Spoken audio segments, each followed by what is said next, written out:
할렐루야, 여러분 반갑습니다. 오늘 예배 가운데에도 하나님의 크신 은혜가 여러분들의 삶의 가운데 풍성히 임하게 되시기를 주님의 이름으로 다시 한 번 더 축복합니다. 아멘. 오늘은 여러분 이제 전도 축제이기 때문에 특별히 오늘 복음에 대해서 또 우리 가운데 왜 하나님이 필요하고 또 우리의 예수님이 왜 필요하신지를 오늘 말씀을 통해서 좀 누리게 되기를 간절히 소망합니다. 오늘 말씀은 여러분들이 읽었던 이 본문이 시편이라는 책인데요. 시편이라는 책은 대부분 이제 다윗이라는 사람이 썼습니다. 이 다윗이라는 사람의 이름은 여러분들이 한 번쯤은 들어보셨을 거라고 생각이 들어요. 다윗과 함께 항상 짝지로 등장하는 사람이 있는데 그 사람이 누구죠? 골리앗이라는 사람입니다. 한 번쯤은 다 다윗과 골리앗에 대한 이야기를 들어보셨을 거고요. 또 물맷돌로 그 엄청난 블레셋이라는 거대한 민족의 장수를 한 방에 날려보냈다는 그 이야기들은 한 번쯤은 여러분들이 살면서 들어보셨을 만한 익숙한 이야기라고 생각이 듭니다. 굉장히 전설적인 이야기이죠. 그런데 여러분, 이 다윗이 그런 전설적인 이야기를 가지고 있는 정말 전설적인 인물이기만 할까요? 그렇지 않습니다. 다윗은 역사가 기록하고 있는 역사적인 실존적 인물입니다. 그러니 여러분, 다윗을 정말 성경에서만 나오는 뜬구름 잡는 허구의 인물이 아니라 역사의 사료에 기록되어져 있는 정확한 역사적 사람이라는 것을 여러분들이 반드시 인식하고 넘어가셔야 합니다. 어떻게 그 유물들을 좀 찾아볼 수 있을까? 한번 이런 얘기를 좀 해보면 좋을 것 같은데, 다윗에 대한 이름이 역사적 사료에 기록되어져 있는 비문이 하나 있습니다. 이게 뭐냐면 텔단 비문이라고 있어요. 텔단 비문이 여기 오른쪽에 화면에 나와 있는 것처럼 한 비석입니다. 여러분, 이 비석을 누가 세웠냐면 기원전 8세기에서 9세기 가량 아람 왕이라고 하는 사람이 등장해요. 여러분, 수요일마다 통성형을 하고 있을 때 이 역사에 나오는 한 인물인데, 여러분 아람 왕 하사엘 기억나세요? 이 하사엘이라는 사람이 세운 비석입니다. 이 비석 안에 뭐라고 적혀 있냐면, 여러분 당연히 비문을 세울 때는 한 나라의 왕이 이 다윗을 쳤을 때, 다윗 왕가를 쳤을 때 세우지 않았겠습니까? 그래서 하나님께서는 다윗 왕이 유다의 이 족보가, 다윗 왕의 이 족보가 계속 하나님 나라 가운데 옳지 못한 방향으로 내려가자 하나님은 아람 왕이라는 이 하사엘을 통해서 이 유다 왕을 정신 차리게 하시는 장면이 나와요. 그때 다윗 왕과 여럿을 좀 공격을 하고 아람 왕이 돌아가서 세웠던 비문입니다. 근데 그 비문 가운데 지금 파편이 이제 좀 남아서 이제 사람들이 해석을 해보는데, 거기에 한 단어가 등장하는데 여기에 이 동그라미 쳐진 이 부분이 이제 중요한 부분이었던 겁니다. 여기에 뭐라고 적혀 있는가 봤더니 다윗 왕의 집이라는 표현이 나와요. 그래서 명확하게 데이빗, 다윗의 집이라는 게 나오고, 거기 앞뒤 문장을 해석해 보면 다윗 왕의 집의 후손들을 쳤다라는 표현이 나와요. 그러니까 아람 왕이 명확하게 다윗을 쳤다는 게 아니라 다윗 왕의 후손으로 내려가는 그 왕조를 뭐 했다는 거예요? 쳐서 우리가 이겼다라는 그 선언이 지금 아람 왕의 유물로 지금 남겨져 있다는 겁니다. 그러니까 여러분, 당시에 아람 왕의 입장에서 보면 이 유다의 족보로 내려가는 이 왕은 볼품없지만 그럼에도 불구하고 이 왕들이 누구의 후손이라는 게 중요한 거예요. 그 위대하고 찬란했던 다윗 왕의 후손이었다는 게 너무 중요했다는 겁니다. 그러면 다윗 왕은 어떤 인물이라는 거예요? 실존적 인물이라는 겁니다. 허구의 인물이 아니라 역사가 기록하고 있는, 아람 왕이 기억하고 있는 다윗 왕이라는 겁니다. 그러니 여러분, 다윗 왕은 실존적 인물이라는 겁니다. 그리고 여러분 왼쪽에 보면 다윗 왕의 전성기 때, 이스라엘 전성기 때 다스렸던 나라의 경계가 지금 나오고 있습니다. 여러분, 지금은 그렇게 별로 크지 않은데 미국이 훨씬 크죠? 아니면 그 다른 제국, 성경과 둘러싸이는 5대 제국이 훨씬 크지 않습니까? 라고 생각할 수 있지만 그 당시 기준으로 보면 아수르라는 제국이 처음으로 등장하기 전에 가장 먼저 제국이 될 수 있었던 사이즈였어요. 그러니까 그 당시에 가장 위대했던 나라, 가장 힘이 있었던 나라가 바로 이스라엘이었던 겁니다. 그러면 다윗 왕의 이름의 명성이 정말 대단했어요. 정말 남부러울 것 없고 정말 대단했던 사람이었다는 것을 우리가 좀 보게 됩니다. 그래서 오늘 이 시간에는 다윗이 얼마나 대단했는가를 좀 살펴볼 텐데, 오늘 말씀 한번 찾아보도록 하겠습니다. 여러분, 사무엘하 8장 6절로 한번 찾아가 보겠습니다. 사무엘하 8장 6절입니다.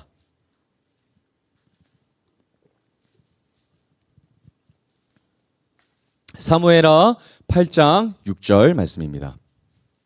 사무엘하 8장 6절 말씀입니다. 다윗이 얼마나 하나님 앞에 큰 은혜를 받았고 얼마나 하나님 앞에 쓰임을 받았는가가 나와요. 자, 다윗이 다메섹 아람의 수비대를 두매 아람 사람이 다윗의 종이 되어, 여러분 이때는 아람이 누구의 종이 됐다고요?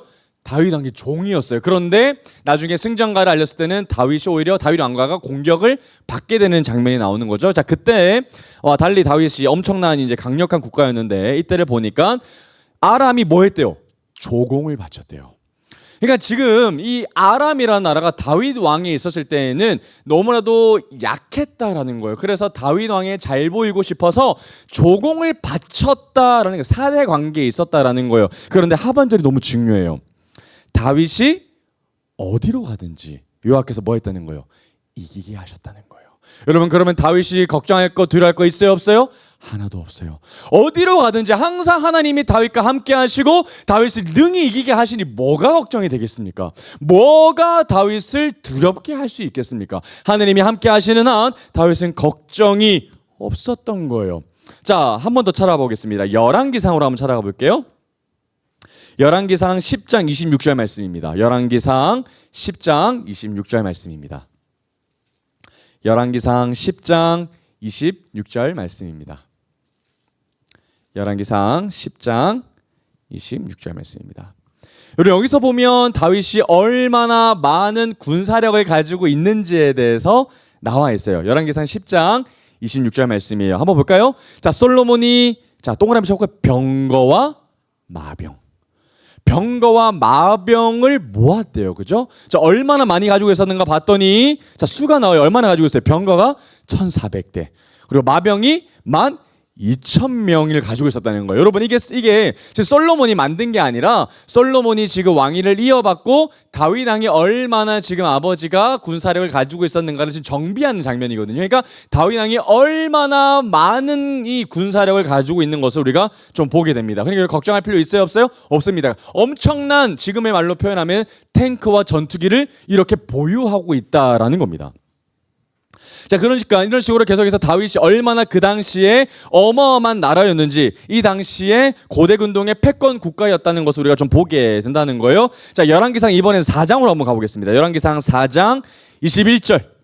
열왕기상 4장 21절입니다. 그 당시에 땅의 경계가 나와요. 솔로몬이 그 나라를 정비하면서 얼마나 우리나라가 어느 때까지 영토를 가지고 있을 수 있나를 좀 확인했던 장면이 나오는데, 열왕기상 4장 21절 보면 땅의 경계가 나옵니다. 한번 볼까요?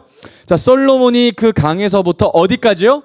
블레셋 사람의 땅에 이르기까지와 애굽 지경에 미칠 때까지라는 거예요. 애굽 땅. 그러니까 여러분, 지금 이 땅이 나오는 거예요. 여기가 블레셋 땅이, 여기가 블레셋 땅이고요. 여기가 이집트니까 애굽 땅인 거죠. 그러니까 애굽 땅까지 지금 이스라엘이 진격해서 내려왔다라는 겁니다. 그러면 땅이 넓어요, 안 넓어요? 진짜 넓은 겁니다.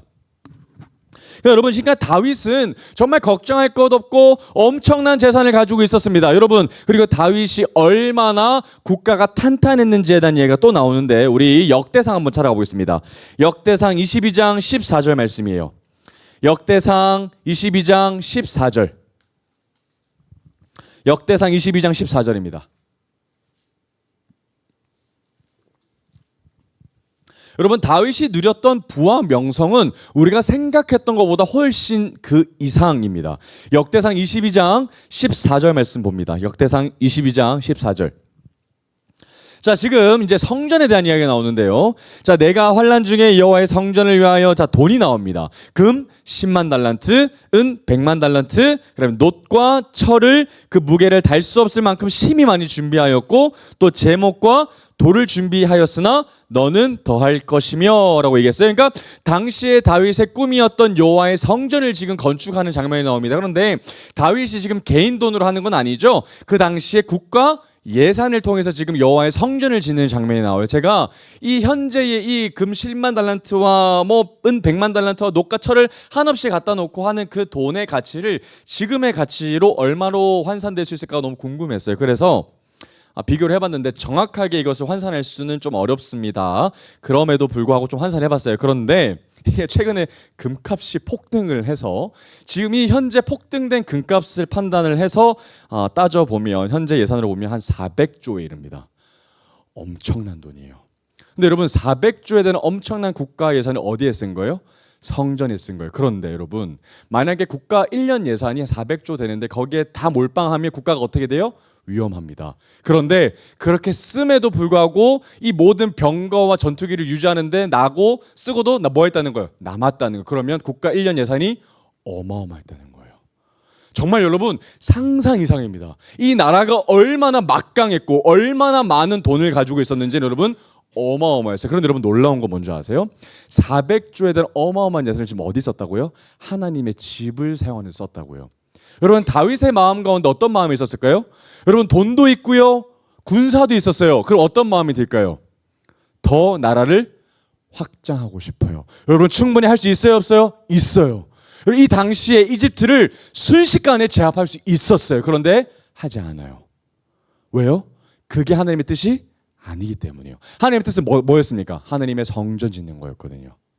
이 나라가 하나님의 나라, 제사장 나라를 만드는 것이 하나님의 꿈이었기 때문에 다윗은 제국을 만드는 것이 아니라 하나님의 나라를 이 땅 가운데 세웠던 진짜 멋있었던 사람이었다는 겁니다. 그러면 우리가 오늘 말씀을 통해서 얼마나 다윗이 대단했던 사람이었는지, 정말 걱정이 없고 정말 부족함이 없고 정말 갈망이 없다라는 것을 우리가 말씀을 통해서 볼 수 있습니다. 그리고 마지막으로 여러분, 이 땅에 정말 우리가 갖고 싶은 것을 다윗이 가졌는데 뭘 가졌는가 봤더니 역대상 14장으로 한번 가보겠습니다. 역대상 14장 17절 말씀입니다. 역대상 14장 17절.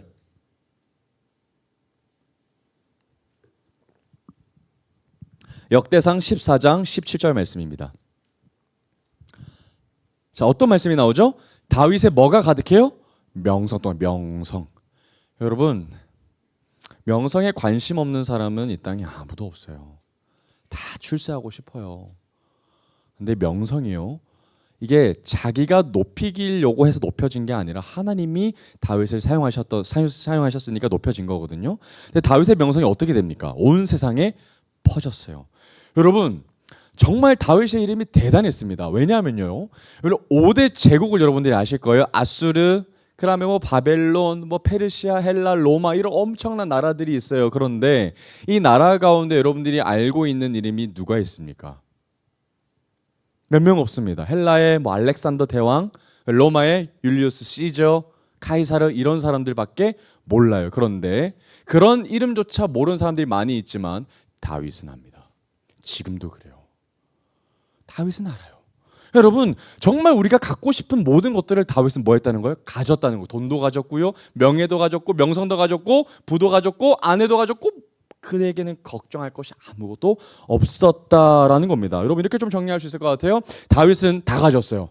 여러분, 다윗만큼 가지고 있는 사람은 없습니다. 이 땅에 권력도 가졌고, 군사력도 가지고 있고, 돈도 가지고 있고, 명성까지 가졌습니다. 하나님이 함께 하시니까 뭐가 걱정이 있겠습니까? 여러분, 지금 이재용 부럽지만 여러분, 이재용이 얼마나 스트레스가 많겠습니까? 여러분, 지금 노사 파업하는데 얼마나 개인적으로는 힘든 시간을 보내고 있겠습니까? 여러분, 돈이 다 해결해 줍니까? 그렇지 않아요.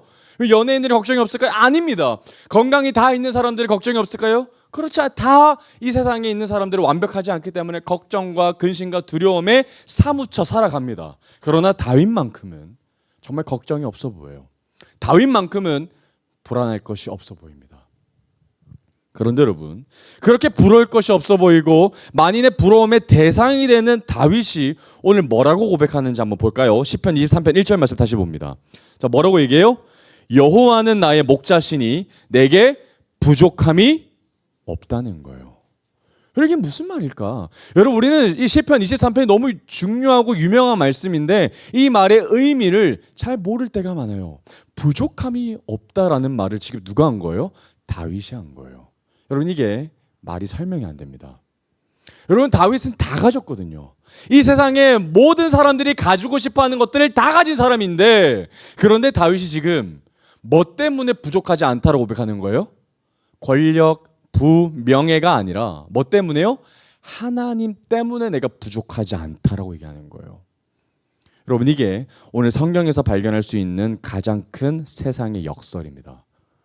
여러분, 하나님 때문에 내 인생이 부족하지 않다라는 거예요. 하나님 때문에 내 삶이 만족되어진다라는 겁니다. 그러면 이 한마디를 통해서 여러분 얼마나 강력한 메시지가 나오는지 한번 볼게요. 자, 이런 이 수식이 나옵니다. 수학적인 식이 나오고 논리가 나오는데 어떤 표현이냐면, 여러분 이 땅에 있는 많은 것들을 다 가지고 있습니다. 세상에 돈도 가지고 있고 명예도 가지고 있고 부도 가지고 있습니다. 하나도 걱정할 것이 없습니다. 그래서 다윗이 다 가졌습니다. 그러나 그 인생 가운데 하나님이 없다면 공허로 결론됩니다. 아무리 땅 가운데 내가 다 가졌는데 하나님과 어떠한 관계가 없다면 그 인생은 공허한 인생이라는 거예요. 무로 결론되어진다는 겁니다. 그럼 반대로 이야기하면 어떤 이야기가 되냐면, 내가 인생에 이 세상을 살아갈 때 내 인생이 정말 비천해 보이고 비루해 보이고 정말 내 인생이 실패한 거 투성이고 정말 후회되는 것처럼 보이는 내 인생인데도 불구하고 그 인생 가운데 하나님이 내 인생 가운데 함께 하시면 그 인생은 뭐하다는 거예요? 복되다라는 거예요. 여러분, 이게 오늘 시편 23편 1절에 담겨져 있는 놀라운 메시지입니다. 여러분, 그럼 뭘 소유해야 할까요? 여러분, 우리 그리스도인들은 뭘 소유한 사람들입니까? 하나님을 소유한 사람들이에요. 하나님이 나와 함께 하시는 분들인데, 그러면 이 땅의 것을 향해서 우리가 목매야 하는 것이 아니라 오직 우리의 모든 공허를 채우실 수 있는 분이신 하나님을 더 갈망해야 하는 사람이라는 거예요. 여러분, 이 땅에 살면서 부가 필요 없다는 이야기 아니에요. 부 필요합니다. 부는 힘을 줘요. 그리고 명성이 필요 없다는 이야기는 건강이 필요 없다는 얘기 아니에요. 그러나 그게 목적이 아니라는 겁니다. 그러나 이 땅에 많은 사람들이 주객 전도가 되는 거예요. 뭐가 중요한지를 몰라요. 여러분, 세상의 것은 부차적인 것뿐입니다. 그럼 여러분, 우리들 가운데 진짜 부족한 게 뭘까요?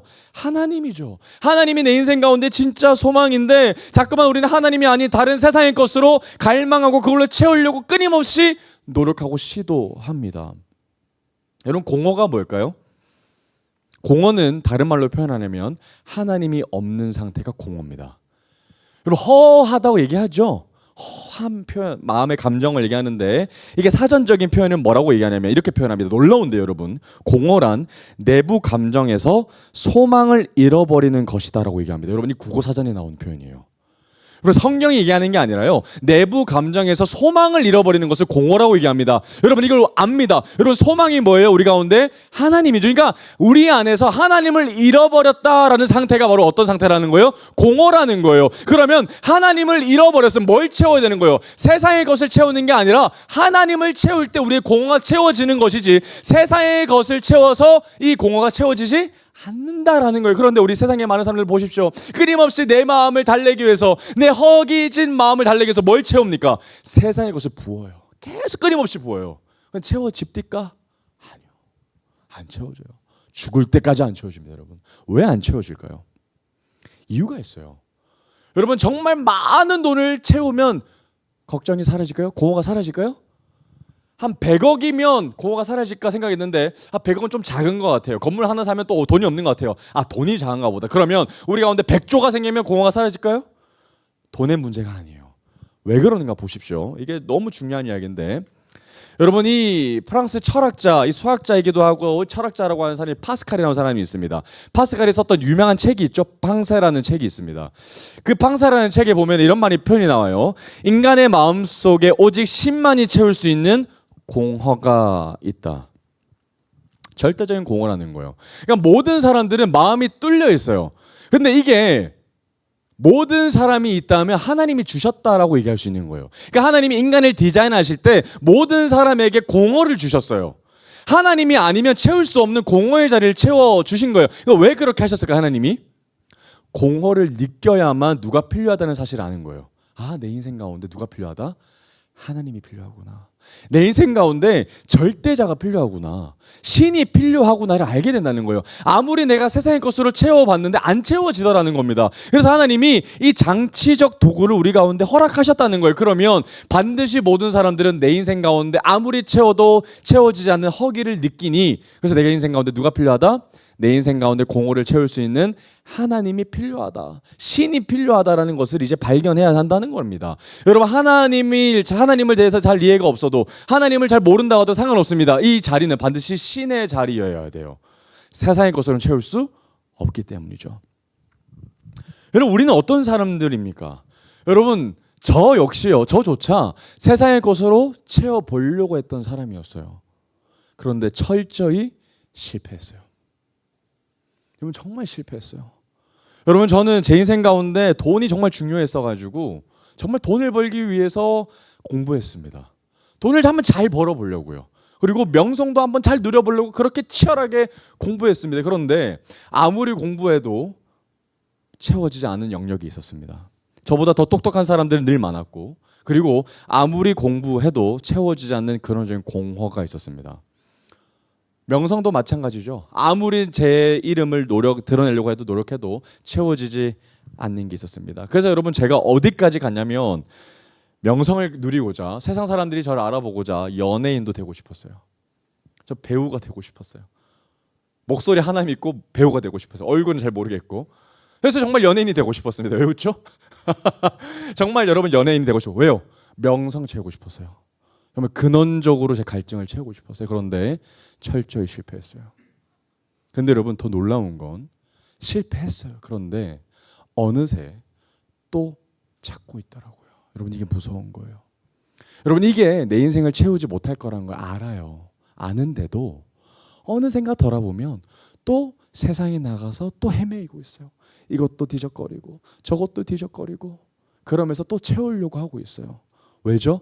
또 실패했는데 또 속는 거예요. 또 세상의 것으로 내 인생을 채울 수 있다고 또 속는 거예요. 그러나 여러분 이제 미혹되지 마시기를 주님의 이름으로 축복합니다. 세상의 것으로 여러분들 채울 수 있는 것이 아니라 뭐로 채울 수 있다고요? 오직 하나님. 오직 하나님으로 말미암아 우리 인생 가운데 넉넉하게 채워주신다라는 사실을 여러분들이 믿으시기를 바랍니다. 하나님으로 채워주시는구나. 이 말씀을 깨닫고 다시 한번 우리 시편 23편 1절 한번 봅니다. 자, 여호와는 나의 목자시니 내게 부족함이 없으리로다. 그런 여러분 어떤 그림이 이제 나오는 거예요. 이런 표현이 나오는 거예요. 역사상 가장 위대한 역설이라는 표현을 쓸 수 있을 것 같아요. 이 세상에 아무리 많은 것을 가진다고 하더라도 뭐가 더 중요한 거예요? 하나님이 내 인생 가운데 목자가 되시는 것이 더 중요하다는 겁니다. 목자가 되는 게 더 중요한 거예요. 여러분 지금 이게 그래프를 제가 손볼 수가 없어서 그랬지만 사실은 지팡이가 더 훨씬 밑으로 떨어져야 합니다. 아무리 조정해도 잘 안 되더라고요. 자, 어찌됐든 이 지팡이가 훨씬 더 크다는 거, 이게 뭡니까? 목자 되신다라는 게 진짜 중요하다는 겁니다. 여러분 지금 여기서 보면 다윗이 여호와가 나의 목자라고 표현합니다. 여러분 이게 자연스럽게 관계 규정이 돼요. 하나님이 나의 목자시라고 표현하는 이 말의 의미가 뭐냐면 하나님이 나의 목자가 되신다면 다윗은 하나님이 뭐가 되는 거예요? 양이 된다는 표현이에요. 그분이 나의 목자시면 나는 그분의 양이라는 거예요. 그분이 나의 목자시면 나는 그분의 양입니다. 나는 당신의 양입니다 라고 표현하는 건데 여러분 이게 놀라운 이야기죠. 다윗은 뭡니까? 누구예요? 다윗은 왕이에요. 다윗은 세상 가운데 하나도 부러울 것이 없는 장수이고 왕이었습니다. 누가 두려웠겠어요? 세상이 자기 발 앞에 있는데, 세상이 다 벌벌 떨고 있는데 다윗이 왜 목자가 필요하겠습니까? 하고 싶은 대로 하면 되고요. 자신의 생각이 옳은 대로 하면 되고요. 결정하고 싶은 대로 하면 되는 겁니다. 그런데 스스로 다윗은 하나님 앞에 이렇게 표현하는 거예요. 하나님, 저는 양이에요. 저는 양이에요.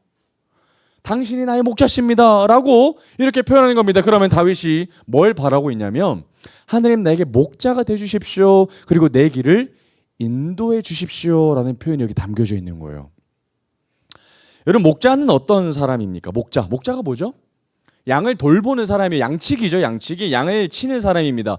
여러분 한국에는 양을 치는 사람을 보기가 매우 어렵습니다. 왜냐하면 우리는 다 대부분 도시 사람들이기 때문이죠. 그러나 여러분 강원도 산골짜기만 들어가도 여러분 양을 치는 사람들은 지금도 대관령에 많이 있습니다. 여러분 이 당시에 고대 근동 사회에서 양치기는 굉장히 흔한 사람이었고 우리 양치기 비유를 했을 때 목자가 무엇인지 양이 무엇인지는 그들은 대번 알았습니다. 여러분 양과 목자의 관계는 매우 중요합니다. 여러분 목자는 뭐 하는 사람이에요? 양을 돌보는 사람이고요. 나아가 양을 치는 사람이고 양을 지키는 사람입니다. 나아가 양을 책임지는 사람이에요. 양 책임지는 사람입니다, 여러분. 그래서 여러분 양이 때로는 잘못된 길로 들어섰을 때 가만히 보고 있을 수 없어요. 그래서 뭐 하는 거예요? 지팡이로 목을 잡아서 끌어 당기는 거죠. 위험한 길로 가면 절대로 내버려 둘 수 없습니다. 당겨야 합니다. 살려야 하죠. 그래서 무리 가운데 목자 품에 끝까지 데리고 있을 수 있려고 이 목자는 양을 케어합니다. 그래서 목자가 움직일 때 양은 움직여요. 목자가 한 걸음 내디디면 따라가고, 목자가 멈추면 양도 멈추고, 목자가 집으로 돌아가면 따라서 집으로 가는 게 양들이에요. 그러면 양들은 늘상 뭘 바라봐야 돼요? 목자를 바라봐야 돼요. 그럼 풀 먹다가 뜯어서 거기에 환장해 있으면 어느 순간 주변을 돌아봤을 때 혼자 있을 수 있는 거예요. 길을 잃어버릴 수 있죠. 그래서 늘상 목자가 어디에서 뭘 하는지를 봐야 돼요. 그런데 양들은 잘 못해요, 그걸. 그래서 목자가 뭐 하죠? 부릅니다. 목자마다 양들을 부르는 소리가 다 달라요. 그런데 희한하게 양들은 목자 음성을 기가 막히게 알아요. 아무리 따라서 훈련하고 해서 비슷한 모양으로 흉내낸다 하더라도 따라가지 않습니다. 양은 절대적으로 어릴 때부터 들었던 그 목자의 음성을 기억하고, 목자가 가자고 하면 다 따라갑니다. 풀을 뜯어 먹다가도 목자가 얘기하면 다 갑니다. 그럼 양은 뭐 해야 될까요? 목자의 음성을 알아야 해요. 알아야 해요. 진짜 알아야 합니다. 그러니까 목자가 무슨 말을 하는지에 대해서 양이 귀 기울여야 한다라는 거예요. 여러분, 너무 중요한 이야기 아닙니까? 남부러울 것 하나도 없는 다윗이 하나님 앞에 나아가 나는 양입니다, 당신이 나의 목자십니다 라고 고백하는 이야기가 너무 놀라운 이야기라는 겁니다. 그런데 다윗만큼 가지고 있지 않은 우리들이 오히려 하나님 앞에 우리는 양이 아니라고 얘기하는 거예요. 오히려 하나님 앞에 염소로 서 있는 거예요. 들이박는 거예요. 아니, 내가 하고 싶은 대로 할 건데 하고 들이박는 거죠. 내가 원하는 주인을 찾아 따라가는 거예요. 돈을 찾아가고, 명예를 따라가고, 내가 하고 싶은 걸 따라가고. 왕도 따라가는데 지금 비천한 우리들이 염소가 되어서 하나님을 들이받고 있는 것이 사실 우리들의 삶의 이야기라는 겁니다. 근데 여러분, 다윗은 명확했어요. 내가 왕인 것보다 더 중요한 것은 그분의 양이 되는 것이다 라는 거예요. 여러분, 왕은 중요한 게 아니에요. 아니면 반대로 이 땅 가운데 내가 거지라는 것이 중요한 것이 아니에요. 뭐가 중요한 겁니까? 이 땅 가운데 내가 하나님이 나의 목자시고 내가 그분의 양이라는 사실이 이 땅 가운데서 가장 중요한 사실이라는 겁니다. 착각하시면 안 됩니다, 여러분. 근데 여러분, 여기에 또 다른 이야기가 또 숨겨져 있는데, 여러분, 3절의 9절이 너무 중요해요. 여러분, 여기서 여호와는 나의 목자시라는 거예요. 그럼 여기서 여러분, 대전제는 뭐냐면 하나님은 이미 목자시라는 거예요. 여러분, 하나님이 목자 되시는 거에 대해서는 이견이 없어요. 그냥 하나님은 목자시라는 게 딱 대모처럼 박혀져 있어요. 근데 뭐가 진짜 중요한 거냐면, 여호와는 목자신이라는 표현이 아니에요. 여기 소유격이 나와요. 뭐라고 나옵니까? 마이라고 나와요. 마이 라는 표현이 나와요. 소유격, 내 목자다. 여러분, 하나님이 목자시라는 사실과 하나님이 나의 목자라는 사실은 전혀 별개의 문제입니다. 아, 하나님은 목자시지. 그래, 하나님은 하나님이셔. 하나님은 신이셔. 그런데 그게 왜? 라고 얘기할 수 있어요. 근데 여러분, 진짜 중요한 건 하나님이 나의 하나님이 되셔야 돼요. 멀리 계신 하나님이 아니라, 나와 상관없는 목자가 아니라 그분의 목자의 이 케어를 받아야 한다는 게 진짜 중요하다라는 겁니다. 여러분, 이게 왜 중요한 얘기냐면, 여러분, 저마다 목자가 있어요. 전부 목자가 있습니다. 다른 말로 표현하면 우상이라고 표현하죠. 전부 우리에게는 목자가 있어요. 우리의 인생을 미혹하는 매혹적인 우상들이, 목자들이 다 있어요. 돈도 있고, 명성도 있고, 뭐 취미도 있고, 여가도 있고, 자기 개발도 있고, 여행도 있고, 심지어 요즘 젊은이들에게는 성공과 인정, 이게 진짜 무섭거든요. 성취욕, 이게 여러분 진짜 청년들을 피폐하게 만드는 거거든요. 그러면서 결국 뭘 원합니까? 쾌락을 원합니다. 쾌락주의로 빠지게 만들어요. 그래서 이런 것들이 목자가 되죠. 그게 자신의 삶을 인도해 줄 것처럼 보입니다. 그러나 여러분, 기억하십시오. 이건 목자가 아니라 결국 마지막에는 그것들은 반드시 우리들을 떠날 겁니다. 우리들을 배신하고 말 겁니다. 우리가 세상을 살아가면서 어느 순간 돌아봤을 때 그게 목자인 걸 줄 알고 따라갔는데 그 목자가 사라져 있다는 거예요. 그럼 양이 얼마나 두렵겠습니까? 여러분, 이것이 이때까지 우리가 살아왔던 삶의 패턴이었다는 거예요. 실패할 걸 알면서도 또다시 그 길을 따라가는 거예요. 그게 나의 인생을 책임져 줄 거라고 착각하는 거죠. 그럼 물어볼 필요가 있습니다. 여러분, 여러분들의 삶을 인도하는, 여러분들의 삶을 책임지고 보호하는 진짜 여러분들의 목자가 누군지 말이죠. 여러분들 깊이 한번 생각해 보셨으면 좋겠어요. 아, 내가 진짜 따라가는 게 뭘까? 내 인생 가운데 내 인생을 책임진다고 생각했던 나의 목자가 누구일까를 여러분 진짜 확인해 보셔야 됩니다. 여러분, 무엇을 생각 많이 하셔요? 여러분, 무엇에 걱정을 많이 하십니까? 여러분 정말 돈을 많이 생각하셔요? 아니면 성공을 많이 생각하셔요? 아니면 안정과 평화를 많이 생각하십니까? 그 어떤 것도 하나님 대신 목자가 될 수 없다는 사실을 여러분 꼭 기억하시기 바랍니다. 정말 여러분들을 지켜주는 것처럼 보여요. 여러분들을 정말 보호해주는 것처럼 보여요. 아니에요. 정말 여러분 이런 목자들은 여러분들을 책임질 수 없습니다. 없어요.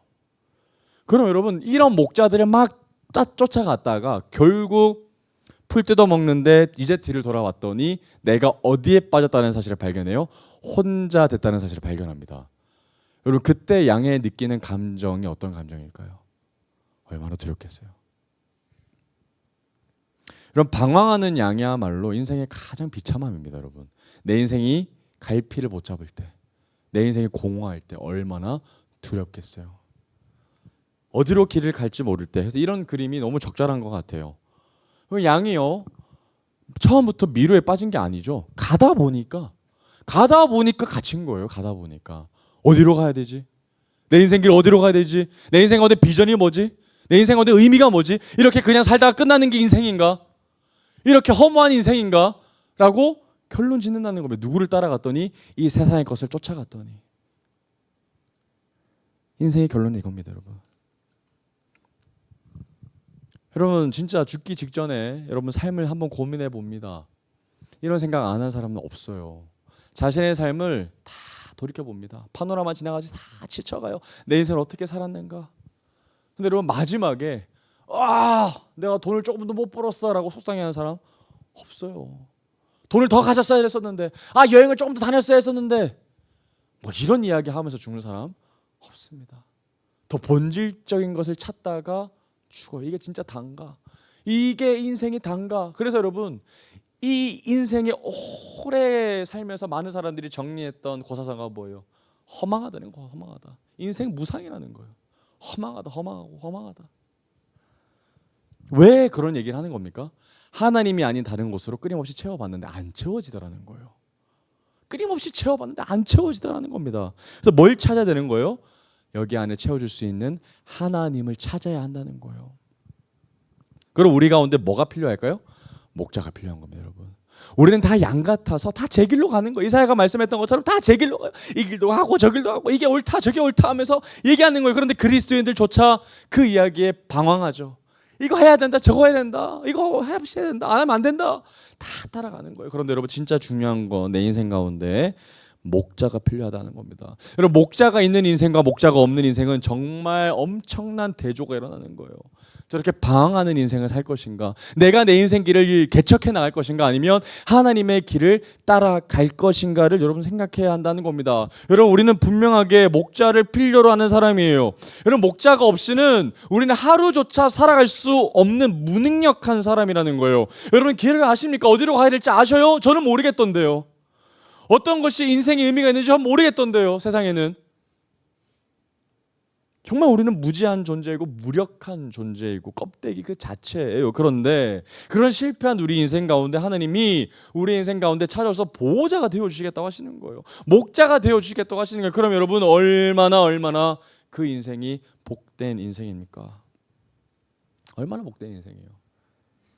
그렇게 어디로 가야 될지 몰라서 그렇게 헤매일 때, 이리저리 방황하며 주저앉아 있을 때, 그때 한 목소리가 우리 가운데 들리는 거예요. 그 소리가 뭘까요? 오늘 시편 23편 1절 말씀이에요.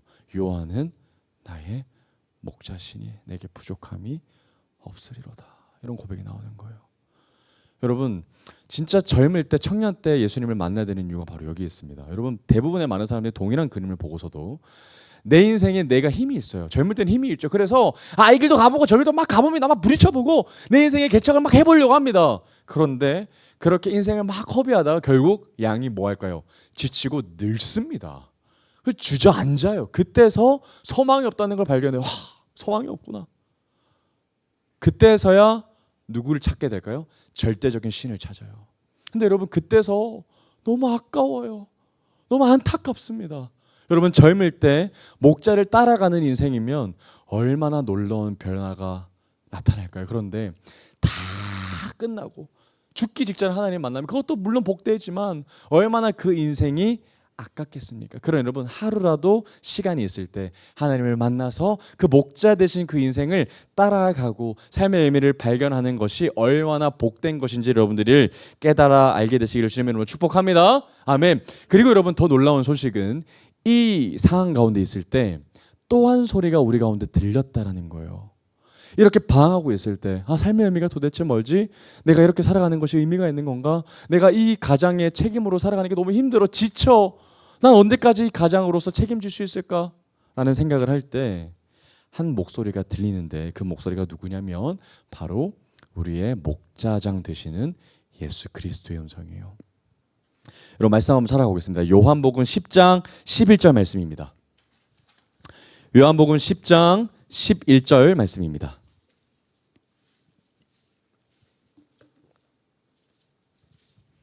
요한복음 10장 11절 말씀이에요. 요한복음 10장 11절 말씀입니다. 자, 같이 한번 읽어보겠습니다. 시작. 나는 선한 목자라. 선한 목자는 양들을 위하여 목숨을 버리거니와. 할렐루야. 우리 가운데 누가 오셨다고요? 예수님이 오셨어요. 예수님이 어떤 분이십니까? 우리 가운데 어떤 목자? 선하신 목자라는 거예요. 좋으신 목자라는 겁니다. 여러분 이게 어떤 영어로 표현하는가 봤더니 I am the good shepherd이라는 표현이 있어요. 나는 좋은 셰퍼드다. 좋은 목자야 얘들아. 그럼 여러분 양처럼 보이는 주님의 백성들 앞에 주님이 나오셔서 얘들아 내가 목자야. 내가 일반적인 목자가 아니야. 나는 나쁜 목자가 아니야. 진짜 나는 착하고 좋은 아름다운 목자란다. 선한 목자란다 얘들아. 그러니 너희들 뭐 해야 돼? 나를 따라와야 돼. 얘기하시는 거예요.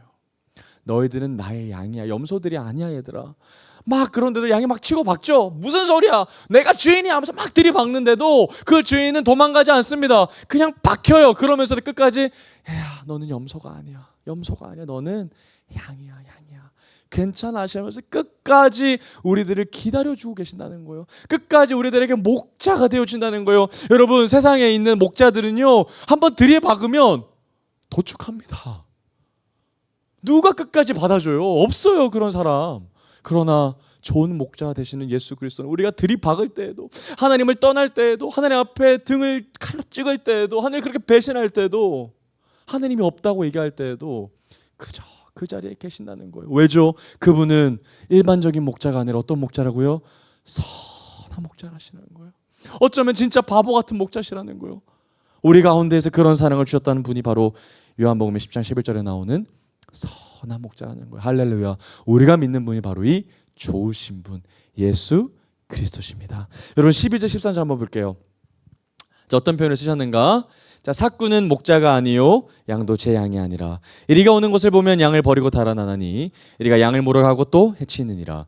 달아나는 것은 그가 삭군인 까닭에 양을 돌보지 아니함이나. 여러분 지금 누구랑 누구를 대조하냐면 삭군과 선한 목자를 대조시키고 있어요. 여러분 삭군은 어떤 사람이에요? 돈 받고 일하는 사람이에요. 여러분 이게 나쁜 사람이 아닙니다. 여러분 다 이 땅에 있는 사람들은 삭군이에요. 근로자들입니다. 여러분 이게 나쁜 말 자체가 아니에요. 정당한 몫을 받고 일하는 사람입니다. 근로자라는 표현이에요. 그런데 여기서 근로자라는 표현과 목자라는 말을 대조시키고 있어요. 왜 그러는가 봤더니 여러분 목자에 대비되는 이 삭군들은 근로자들이죠. 채용된 사람이에요. 그러면 목자가 이 삭군을 채용을 해서 돈을 주고 너 오늘 하루 종일 내 양들을 좀 돌봐줘라고 부탁했습니다. 그러면 삭군은 오늘 뭐 하면 되는 거예요? 돌보면 되는 거예요. 그죠? 그리고 퇴근할 때 뭐 받아가면 돼요? 돈 받아가면 되는 거예요. 그러면 오늘의 미션은 잘 문제없이 돈 받아가면 됩니다. 그런데 문제는 뭐냐면 이 양들을 치고 있는 그때에 누가 왔다는 거예요? 이리가 왔다는 거예요. 이리가 갑자기 여러 마들이 달려와서 양을 공격하고 있을 때 여러분 직장인들이 어떻게 하겠습니까? 도망가야죠. 여러분 여러분들의 삶을 한번 보십시오. 여러분 지금 우리가 알바를 하고 있습니다. 그런데 갑자기 위기가 닥쳤어요. 누가 깽판을 칩니다. 뭐 몽둥이를 들고 막 가게 문을 부셔요. 그러면 하지 마십시오 하면서 내가 맞습니까? 물론 그러면 아주 훌륭한 직장인입니다. 그러나 19은 도망갑니다. 왜죠? 내가 이 가게 전체를 책임질 필요가 없다고 생각하기 때문이죠. 직장인은 다를까요? 그렇지 않아요. 여러분 이 직장인의 책임은 그 맡은 바 소임을 다 하면 되는 거지 그 직장이 완벽하게 그 직장이 넘어가기까지 책임지는 사람은 아니기 때문이라는 거예요. 그게 삭군의 한계입니다, 여러분. 어쩔 수 없어요. 그런데 여러분, 선한 목자는 어떨까요? 아무리 이리가 닥친다고 하더라도 도망가지 않아요. 왜 그렇죠? 내 양이기 때문이에요. 여러분, 그래서 내 사업장은 달라요. 여러분, 알바들은 도망갈 겁니다. 그러나 주인은 못 도망가요. 왜요? 내 가게니까. 내 가게니까 못 도망갑니다. 여러분, 마찬가지로 목자도 내 양이라는 생각이 있으면 절대 못 도망갑니다. 어떻게든 이리의 입을 잡아서 뜯어버려야죠. 양을 지켜야죠. 내 새끼니까, 내 양이니까. 여러분, 이게 바로 우리를 대하시는 주님의 사랑이고 태도라는 겁니다. 여러분, 이러한 태도를 가지신 목자가 어디 있어요? 세상에는 절대 없죠. 14절 15절 마지막으로 봅니다.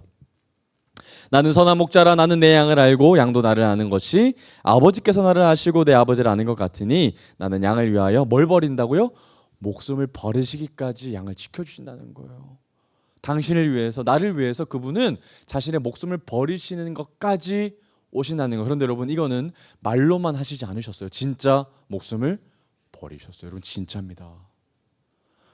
근데 여러분, 14절에 보니까요, 예수님이 양을 아시지만 동시에 양도 누구를 알아요? 목자도 알아요. 맨날 들으니까, 목자의 음성을 들으니까. 그래서 목자가 누구인지를 점검해야죠. 자, 그러면 여러분, 마지막 16절 한번 보겠습니다. 16절 보니까 이런 표현이 나옵니다. 또 이 우리에 들지 아니한 다른 양들이 내게 있어 내가 인도하여야 할 터이니 그들도 내 음성을 듣고 한 무리가 되어 한 목자에게 있으리라. 여러분, 이게 무슨 표현이에요? 지금 이 우리에 아직 들어오지 않은 양이 있다라는 거예요. 예수님이 뭐 하시겠다는 겁니까?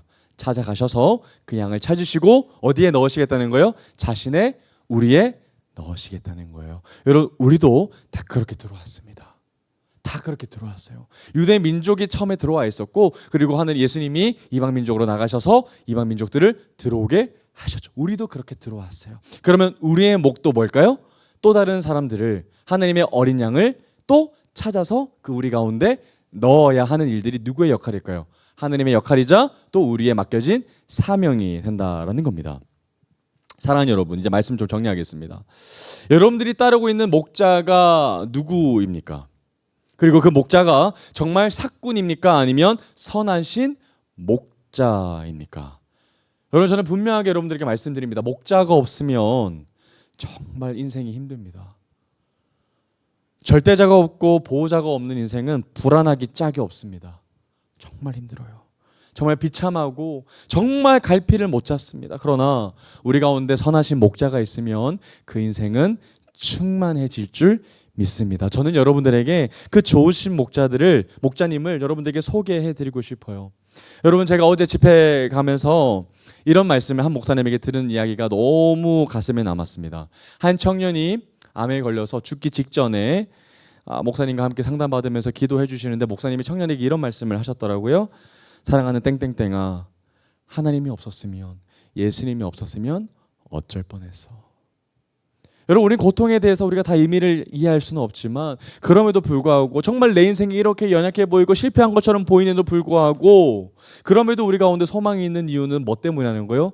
예수님이 나의 인생 가운데 선한 목자가 되시기 때문이죠. 그래서 아까 여러분 공식을 잘 기억하십시오. 아무리 세상의 것을 다 가지고 있음에도 불구하고 거기다가 마이너스 하나님 되면 아무것도 아닙니다. 반대로 내 인생 가운데 인생이 제로 베이스라고 하더라도 하나님이 그 가운데 함께 하시면 그 인생은 참되고 복될 줄 믿습니다. 할렐루야. 이 인생을 붙잡고 살아가시는 여러분들이 되시길 주님의 이름으로 축복합니다. 여러분, 말씀 한 구절 읽겠습니다. 여러분, 이 시간 여러분 좀 중요한 시간 갖겠습니다. 로마서 10장 9절 말씀 우리 함께 읽겠습니다. 로마서 10장 9절 말씀입니다. 여러분, 화면에 나와 있으니 화면 한번 같이 따라 읽겠습니다.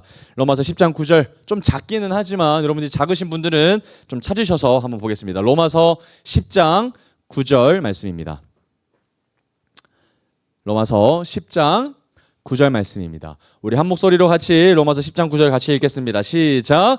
내가 만일 내 입으로 예수를 주로 시인하며 또 하나님께서 그를 죽은 자 가운데서 살리신 것을 내 마음에 믿으면 구원을 받으리라. 아멘.